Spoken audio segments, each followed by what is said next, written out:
noite que eu me sinto muito felizado hoje em poder estar ministrando uma palavra dentro de uma campanha, no final de uma campanha, que eu posso ser sincero para os irmãos.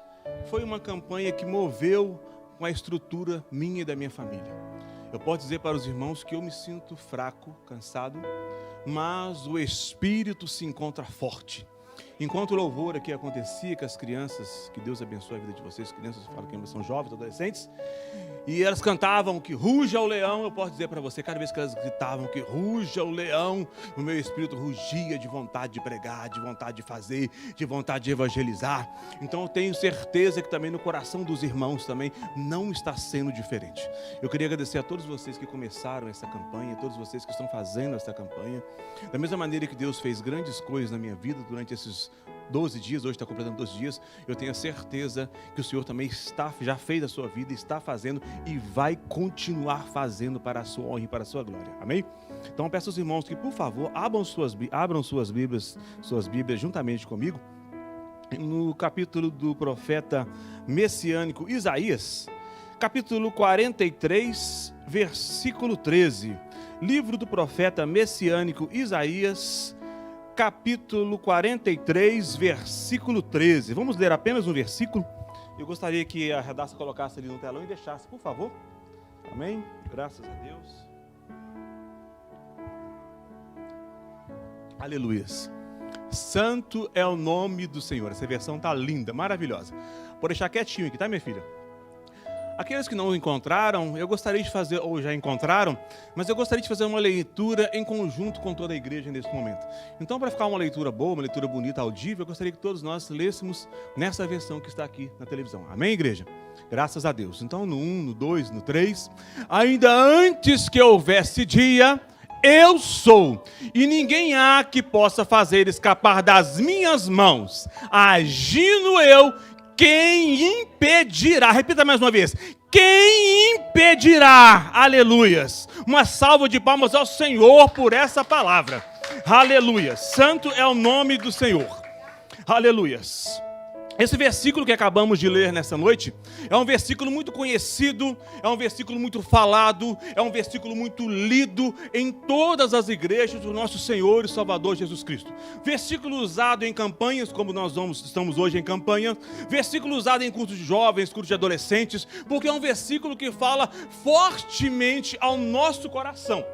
Mas, para que possamos entender verdadeiramente o que esse versículo significa, nós temos que entender um pouco da história, do contexto em que esse versículo foi escrito. Temos que voltar um pouquinho atrás para entender o que Deus está falando através do profeta messiânico Isaías com este versículo. Messiânico porque o profeta Isaías foi o profeta que mais profetizou a respeito da vinda do Messias. Messiânico porque o profeta Isaías profetizou mais tempo e mais vezes sobre a vinda do nosso Senhor e Salvador Jesus Cristo na face da terra. E graças ao nosso Senhor e Salvador Jesus Cristo, hoje eu e você podemos entrar na tua presença, podemos nos regozijarmos com a tua Shekinah, podemos entrar na sala do trono e falar com o nosso Senhor tete a tete. Graças a Deus, pelo amor de Deus derramado na terra, através do teu Filho amado, Jesus Cristo. Aleluias. Santo é o nome do Senhor. O profeta Isaías, ele foi chamado, vê se você me entende, foi chamado para profetizar, quero que toda a igreja me entenda, foi chamado para profetizar, para proferir as palavras do Senhor na face da terra, para um povo que estava em total desobediência. O profeta Isaías foi chamado para profetizar as palavras do Senhor, o desejo do Senhor, os desígnios do Senhor para um povo que conhecia Deus no passado, para um povo que andou com Deus no passado, mas para um povo que havia largado Deus, estava menosprezando Deus. Então o profeta Isaías foi chamado para proferir o querer de Deus, o desejo de Deus, aquilo que Deus achava do povo para o povo, não aquilo que o povo achava dele de si próprio. O profeta foi chamado para falar aquilo que Deus achava do povo na face da terra. E para entendermos o real sentido a como o povo estava na face da terra e por que o profeta Isaías foi chamado nesse contexto de destruição, de isolação, nesse contexto na qual o povo havia se afastado. Eu gostaria de ler com você Isaías capítulo 1, do versículo 1 até o 6, amém? Eu vou ser rápido na leitura e já vou terminar. Visão de Isaías, filho de Amós, que ele teve a respeito de Judá e Jerusalém nos dias de Uzias, Jotão, Acás e Ezequias, e rei de Judá. Ouve, ó céus, e dá ouvidos, ó terra, porque o Senhor é quem fala. Deus já começa aqui, proferindo através da boca do profeta Isaías, que é Ele que está falando, que é o Criador dos céus e da terra, é que está falando, que não é Isaías que está falando, mas sim Deus, através da boca do seu profeta. E o Senhor continua: criei filhos e os engrandeci, mas estes estão revoltados contra mim. Aqui o nosso Deus está falando, Ele criou os filhos, Ele criou Israel, Ele resgatou Israel, Ele fez que Israel fosse próspero, Ele livrou Israel das mãos dos inimigos, mas os seus filhos, aqueles que Ele mais amava, haviam se revoltado contra Ele. E no versículo 3, Ele continua, aqui Ele faz uma comparação dos filhos de Israel, do povo eleito de Deus, da nação santa, do povo modelo na face da terra. O povo queria representar Deus na face da terra. Ele faz uma comparação a animais. O versículo 3 nos diz: o boi conhece o seu possuidor, e o jumento, o dono da sua manjedoura. Mas Israel não tem conhecimento, e o meu povo não entende. Deus está falando com Israel que eles eram piores do que os animais. Não sei se alguém tem cachorro, tem algum tipo de animal em casa. Eu tenho uma cachorrinha. Eu sempre dou um pedacinho de maçã para ela e ela fica o tempo todo atrás de mim, me agradecendo, me lambendo.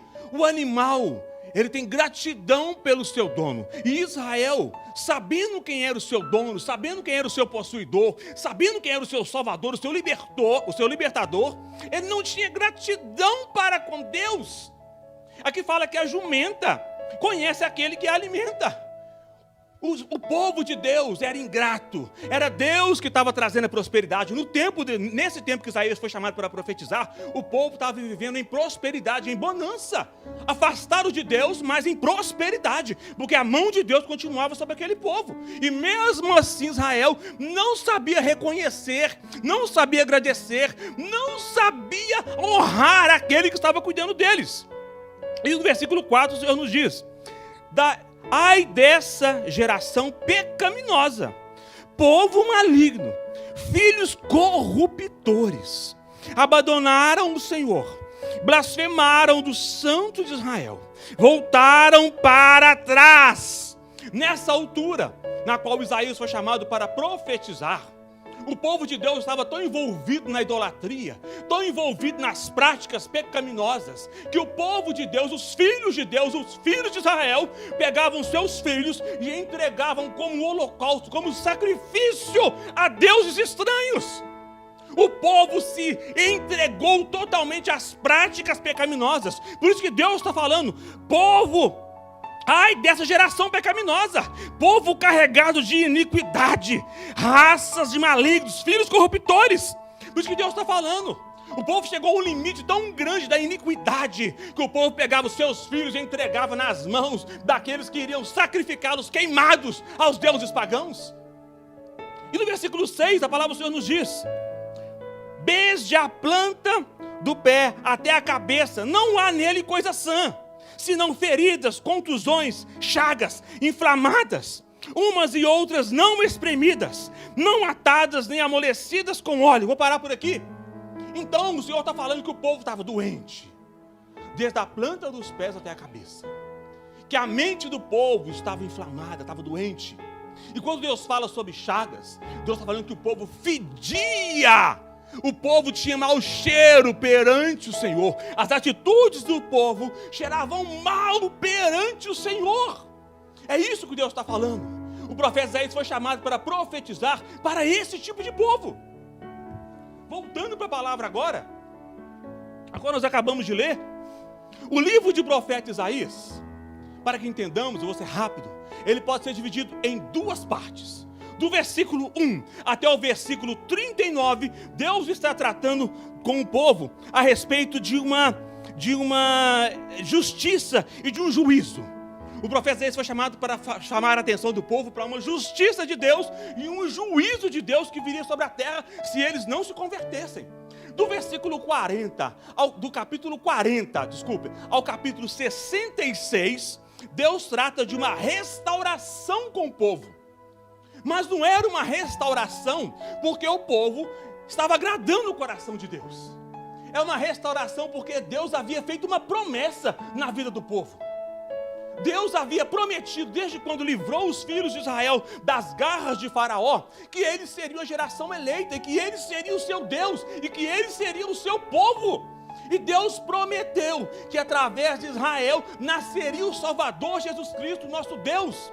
Então agora Deus está prometendo que vai restaurar, Deus está prometendo que vai curar, Deus está prometendo tudo isso por amor à sua palavra, por amor à sua promessa. Sabe por quê? Porque Deus não é homem para que minta, nem filho do homem para que se arrependa. Aquilo que o nosso Deus falou, Ele vai cumprir. Aquilo que nosso Deus prometeu, Ele vai cumprir. Você sabe uma coisa? Quem é que tem promessa de Deus? Levante a mão. Irmão, levante a mão alto, pro alto, eu quero te conhecer. Eu também tenho promessa de Deus na minha vida. Eu também vivo debaixo de uma promessa. Todos nós que somos escolhidos do Senhor, nós temos uma promessa de Deus. Somos escolhidos para um desígnio, para um projeto, para que almas venham se converter ao nosso Senhor e Salvador Jesus Cristo. Então, quando Deus fala, nesse capítulo 43, no versículo 13 que acabamos de ler, esse versículo está dentro de um tempo profético na qual Deus está prometendo que vai restaurar o povo. Deus está prometendo que vai restaurar a comunhão do povo para com o Senhor. Então, graças a Deus, santo é o nome do Senhor. Aleluias, aleluias, aleluias, aleluias, santo é o nome do Senhor. Aleluias. Aleluia. Então Deus está falando através desse versículo. Eu vou terminar, vou pular bastante aqui para terminar, que eu não quero terminar tarde. Então Deus está falando através desse versículo que não adianta o povo de Deus, os escolhidos, aqueles que têm promessa, andarem fora dos caminhos do Senhor. Porque antes que eles existissem, o Senhor já existia. Deus está falando através desse versículo que não adianta o povo andar desgarrado. Porque antes de tudo existir, Deus já existia. Antes mesmo do povo pensar em levantar o seu nariz e se desviar, Deus já existia. Por isso que ele está falando aqui no versículo 13 que acabamos de ler. Ainda antes que houvesse dia, eu era. Então antes de haver as práticas pecaminosas, Deus já existia. Antes de existir a idolatria, Deus está falando, eu já existia. Então não adianta vocês quererem andar desgarrados, não adianta vocês andarem nas práticas pecaminosas, não adianta vocês quererem fazer parte de um povo na qual vocês nunca farão parte, porque antes de tudo existir, eu já existia. E Deus continua falando através desse versículo. E nenhum há que possa livrar alguém das minhas mãos. Povo de Deus, Deus está falando. Você pode andar desgarrado. Você pode andar desviado, porque aquele povo conhecia a Deus. Se aquele povo conhecia a Deus e estava praticando essas práticas, isso quer dizer que aquele povo estava desviado dos caminhos do Senhor. Então Deus está falando, ei, você que está andando desviado, ei, você que está andando fora dos meus caminhos, ei, você que está preferindo adorar outros deuses, ei, você que tem a promessa de Deus na sua vida, ei, você, saiba de uma coisa, antes que existisse dia, eu já existia. Antes que você existisse, eu já existia. Antes de existir o pecado, eu já existia. Antes de existir o diabo, eu já existia.